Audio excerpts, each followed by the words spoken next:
So we recently had family Zoom time, and when I said family, that would be like the Fleming, Ruwan, Hodge, Duncan family from Anguilla. And we were introduced to someone new on Zoom, and this was Mr. Hodge. And when he came on, he said, "So you're the Flemings, and I used to work for Fleming years ago, and his name was Zilphus Fleming." So immediately we recognized Zilphus Fleming as being he's my father and the uncle of the other persons on there, or the grandfather of us, our cousin, or what have you. And he said he was the captain of Zilphus Fleming's boat, the Brindicate, that sank in the 1960s. And immediately our ears perked up because we wanted to hear the story, what occurred back then, which is not recorded. But we knew about the story and not the specific details. And we knew that Mr. Hodge had to be someone that was up in age, yet his memory was so proficient, so exact, so vivid. And he was able to tell us every detail that made you think that you were reading from a book. So I proceeded to record him. So the beginning I did not catch, but he started to tell us about when the boat started to take on water and what occurred all the way until they were rescued. Not necessarily rescued because they had to swim eventually, and all of them survived. So this is what this is all about. I'm Daphne Fleming Williams, and this is about the Brindicate. The Brindicate was the ship of Zilphus Fleming, and the captain at the time was Mr. Hodge. This occurred during a hurricane or storm, a very severe storm. There were other ships out at sea he shared, and that part I missed, but there were other ships out at sea that could not help him. But it was a storm. Let's listen. Say, maybe an hour or so because I'm almost finished here. And he said, okay, well, he's heading for Puerto Rico. So we pretty much went our different ways from in St. Thomas. He went west, I went east. And I had two pumps on board. And I had a guy, I don't know exactly where he's from. He could have been from St. Lucia or St. Vincent. And he was a little on the naughty side, not too sound. And he never liked for anybody to tell him anything. So he was fixing the pump. And I was so tired. I'm telling you, I was really tired running from one place trying to get all my stuff cleared, entered so I could make clearance. And I was rushing it. To tell you the truth, I was rushing it so fast that the custom officer said, "Do you know the rules and regulations of the United States?" I said, "Not really." So she said, "Here, read this," because it seemed like you don't understand. I say you cannot make clearance before you have all your entries in. So no, I did whatever she told me to, and before it was 5 o'clock, I was able to get out of St. Thomas to sleep. I got up early through the night, and I looked down below in the water. The water in the hull was as clear as the ocean outside. So I asked the guy, I said, "What are you doing? Are you pumping the boat every hour?" He said, "Yes." I said, "Then why so much of water?" He said, "The pump isn't working that good." So I said, "Take parts from the bad pump and put it on the new pump and get that pump going because we're going to be in trouble." And I guess he get frustrated.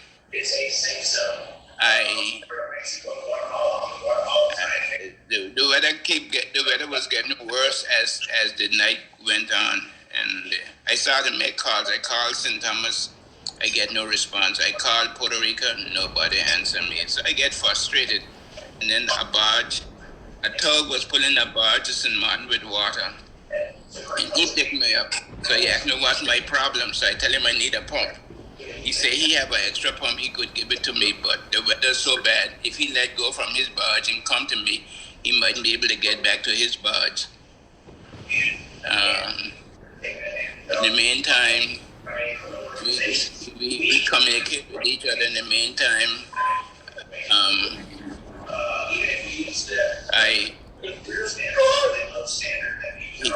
We're getting feedback from somebody. If you could. Yes. Yes, somebody is. They need to mute. Getting feedback from somebody. So, yes. Can you see? Somebody need to put it on mute. Somebody who has a ceiling with a light. Who's that? Larry. Larry. Yep. Okay. I got it. I muted him. Yeah. Okay. So, the guy on the barge, the captain of the tug, he was very nice to me. He said, look on your Patola, flag her down. So I call, and I get no response. So I went back to the tug. He said, did he communicate with you? I said no. He said it looked like it's the Marlin. Yeah, that's the name, the Marlin. She's going into Tatola. I tell him yes, I could see that. So he said, I tell you what, stay on the air, don't get off. But I'm going to call Puerto Rico, and if I get Puerto Rico, I will tell them to send you some help. Then he called me back. He said, you're not keeping us to the course. I said, no, because the water is rising, and it's hard to keep her on a steady course. She couldn't keep us to the course. And she was loaded. She had a lot of cargo on board. I'm telling you, we had plywood that was about 8 to 9 feet high on the deck, from forward to aft. Plywood. We had a bus on board. The bus that belonged to Charlie. Oh my gosh. A lot of steel. Oh my goodness, the amount of steel on that boat. She was really heavy. And when morning was cleaning around 5 o'clock in the morning, I went out on the deck. The rail was gone. Not one piece of plywood was on the deck. About what year was this? Do you have any idea? Yeah, that was in 1967. Oh. Not a piece of plywood was on the deck. Everything floated out. She was like a shoal. And so I know Zilphus had bought a new starting motor for it. I think he told me he paid like 15 or 115 pounds or something. So because it was a British engine, the engine was called a McLaren's. So that was a brand new starter. So I said if we could get that off, at least we could save it, put it in the lifeboat. When the time come to abandon the boat, we asked how we going to abandon her. So we decide, because we had a lot of diesel. She had a lot of diesel on the deck too. We carrying diesel to St. Martin for the planes. So we light a kerosene can and put it on the deck, and not on the deck, on the house. We lit it, and we take the lifeboat, bring it down in the stern, and my cheek and fall on the deck. And that just by passing against my cheek caused my face to swell from the impact. So who was the captain? What was the name of the captain? He said he wants somebody to go up to change the block and fix it. And nobody volunteered. And next morning around 7 o'clock, I took the block up and I replaced it with another block. And when I came back down, he said, Hodge, why is it that you choose not to go up last night and you went up this morning? I said, for one reason, Zilphus. I said, last night everybody's asleep, but I know 7 o'clock in the morning, my mother is fully awake and having worship, and I know she's praying for me. Oh. And that's the reason why I went up. When somebody's praying for me, I would go up. Amen. And that was so true. Don't leave home without it. Oh my God. Yeah. So she prayed. I know she prayed for me every day when I'm out to sea. So that was Zilphus Fleming. I was not going to climb it that night. It was too, because how bad the weather was. If I had let go from that mast, she would have swung me maybe about like a catapult. She would have swung me anywhere like from 100 feet to 200 feet in one direction or the other. And there's no way they would have found me. So I didn't. Wow. Well, family, I'm gonna have to drop out. Big shark swimming on the surface, looking, trying to look into the boat to see us. I tell them get off the rail and sit inside. And we sat inside. We rode all day until sundown, and when the sun was going down, we could see cars come when they go over the hills and St. Croix. We could see the lights, so we know we were in the right direction. We made it into St. Croix, I would say around 11 o'clock the night. And once we get into the Christiansted Harbor, we could see even the harbor lights, the current changed, and it was pulling the boat back out. Um, so they asked me, they say, Bendel, what you going to do now? So I said, well, we can't make it in the harbor. We could go. I said, you see those two hills? If we go between two hills, there should be low land. We can scale the land there because wherever two hills come together, the land is very low to the sea. We could scale it there. Yeah. So we started going for that direction. And all of a sudden, one of the younger guys in the boat, he was just about, maybe about 21 or 22. He said, he used that expression. He said, so Bendel, you bring us in here to get drowned.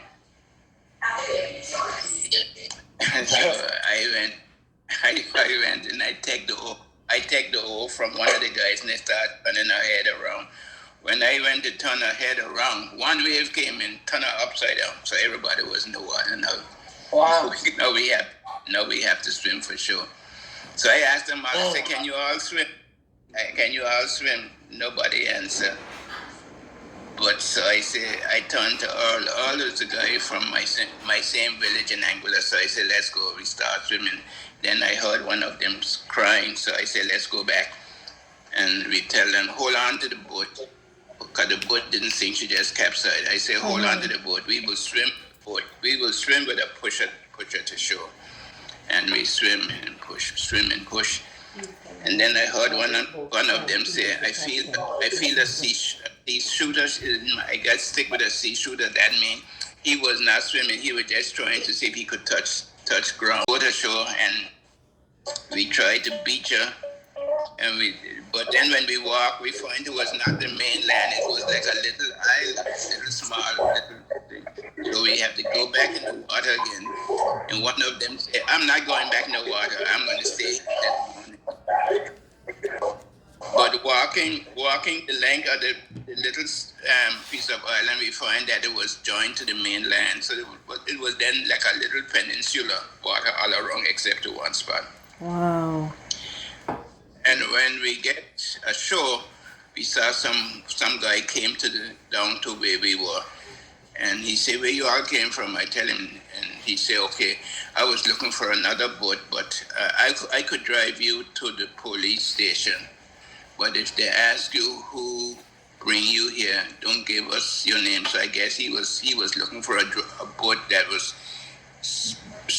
bringing drugs or so, and he didn't Back want to then, be identified. they were doing drugs? Oh my gosh. Oh yeah, I don't know. Because he didn't want to be identified to no authorities. He only said just tell them that he happened to be on the beach when it happened, and he drove us to the shore. So wow. They took us to the hospital. We spent a couple hours there. They treated us nicely, and then from there we went up to Christiansted, and we spent the night there on a boat for Chrissy Connor. Yes. And then the next morning, they put us on a seaplane and carried us into St. Thomas. And Kenneth was so nice to us. He made provision for everyone. He made those who had to fly out to go back to their home country. He made provision for them. For me, I had to go to Puerto Rico to the British consulate to report the incident. So I flew down to Puerto Rico and report the incident to the British government, and that was about it. And wow. So like a day, a cousin of mine, Ambrose, and he had a partner named Nell something. I can't remember his last name. They had a big one American cruise ship. They did convert it into a cargo boat, was on deck. And he usually used to entertain most of the sailors and captains on board his boat. So we were sitting around this big long table on board his boat, and they were talking about the event that took place during the past week. And he said, "Man, I'm telling you, I don't believe in the boat that was out there during that storm would have made it." So I said, "I did. I made it." He said, "Where were you?" But the guy who was saying that was the captain of the Marlin.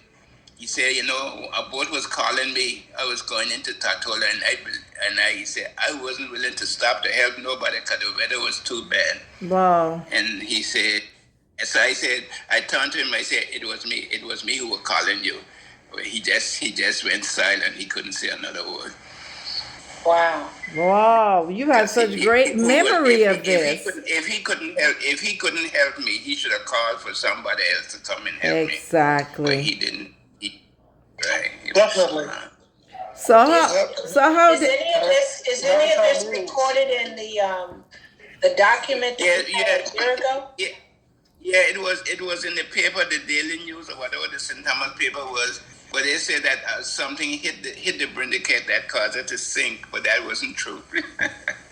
No, nothing hit her. She was not hit by anything. Wow. On boats. What was Bubby's boat that went aground? I think in Standing Ground. The first time they ever visited there.